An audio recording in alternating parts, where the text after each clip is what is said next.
Thanks, man. Henry, you standing by. What was your takeaway from all this other than like, I'm Superman, bitches? Like, that's amazing. But on top of everything else, what was the, well, I thought about this and thought about this.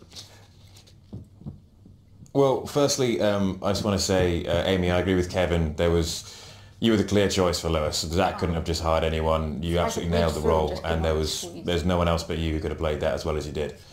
What did I take away from it? Just the whole experience. I'd never been on a job of that size. And I mean, I was in that job for 10 to 11 months. And when you're trying to put yourself in Superman's shoes, it's, at first of all, very daunting. And then you remove that fear aspect from it, and you just try and live sort of within the skin of the character as he would live, without the sort of awareness of what Superman is to pop culture. And just that experience as a whole, I've working on a job for so long and working with such wonderful people, it changed my life. And it's something that I will never forget, for sure, obviously. This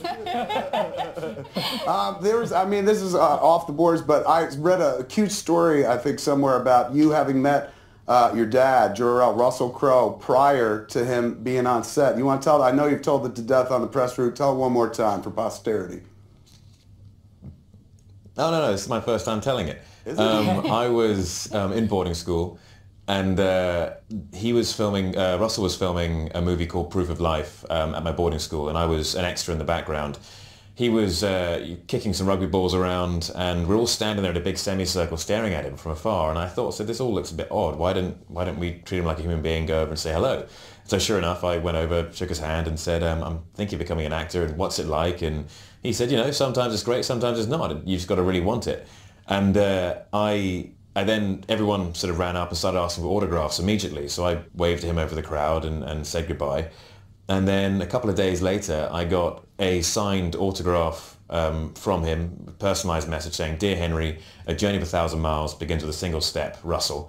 And some Australian candy, some Vegemite, an Australian rugby jersey. And it was just fantastic to walk up to him.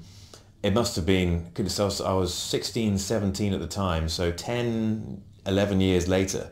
And I was at the end of that first 1,000-mile journey, and he was there as he was at the beginning, and it was nice just to share that moment and say, hey, remember me? And amazingly enough, he did, and which is a remarkable feat. And yeah, we just had a good old chat about how these kind of crazy things can happen.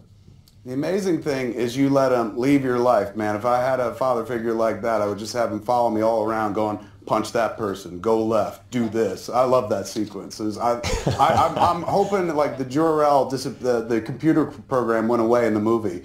And when it happened, I was like, no, but I'm hoping that perhaps somewhere in the future we might see something.